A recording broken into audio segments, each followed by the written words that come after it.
Well, of course, anything can happen, but you know, New York should be a very strong state for Donald Trump, and I believe that he's going to have a very substantial win.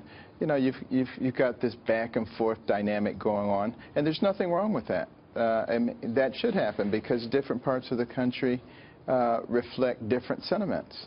You know, which is, it's kind of interesting because, you know, if the primaries were set up in a different way and other parts of the country were first, you would have a different outcome.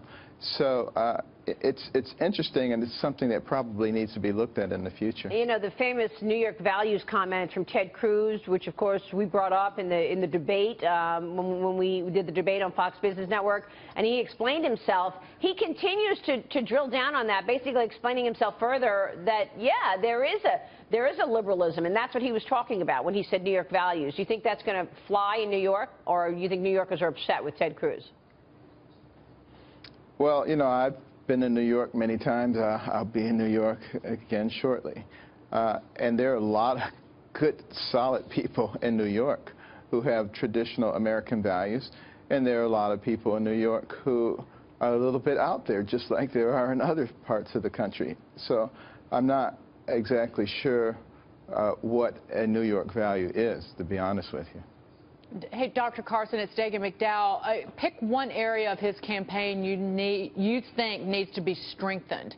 A policy issue, for example, even his ground game, the delegate game, if you will. Pick one thing that needs to be stronger. Well, I think you have to have a very, very strong ground game. You have to be in communication with the delegates. The organization, and it's building very rapidly. It's getting there. But there's no question that the Cruz organization was out in front in that particular area. And you have to be able to do both. You have to have a message, and you have to have a mechanism for getting that message out and communicating with all the appropriate people. That's something that is being worked on very rapidly, and I think will be done successfully. Hey, Dr. Carson, so as we see Donald Trump and Ted Cruz going back and forth, we don't hear anything about John Kasich. He seems to be laying back, and he's not going to engage in this back and forth. Do you think that helps more? If you could just kind of opine on where John Kasich is right now in the campaign. Well, you know, John Kasich is a good man. You know, he has a servant's heart.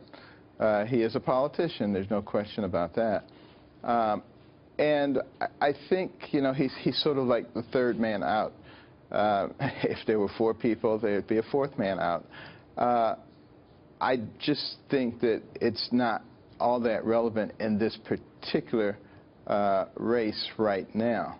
And there's no way that he can win. And I think everybody knows that without a brokered convention. Do you think he should step down then, Dr. Carson? Should he step down because he's taking votes away from Trump and Cruz? And it's giving us a harder picture of who's really in the lead. I think he should do what he feels in his heart is the right thing to do. You know, the process is in place. And if done the right way without cheating, should take care of itself. You have been an advisor to Donald Trump, Dr. Carson. Tell us about that. What's your relationship with Trump right now? How often do you talk to him? We talk when necessary. And, you know, he's a good man. He's a friend, you know. But people need to understand that what you necessarily have interpreted to you as who Donald Trump is very different than the person that he is. Really? And I've said it many times, you know, when we're looking for a presidential candidate, there's certain things that you need to look at. You need to look at what have they accomplished. You don't want somebody as president who hasn't accomplished a lot of things in their lives. It doesn't make any sense.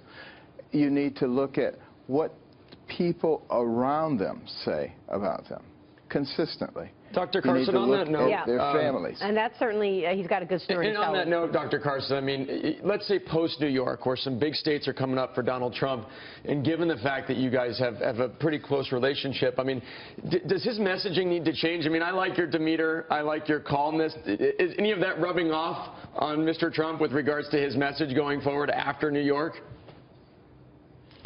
I think you can already see that he is starting to act a little more presidential.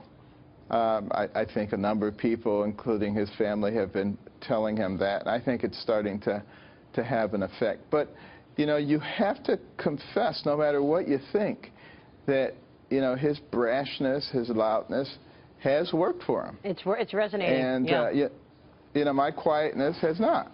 So even though people like the quietness, they like the cerebral discussion and the logic, it doesn't grab them the way the brashness does.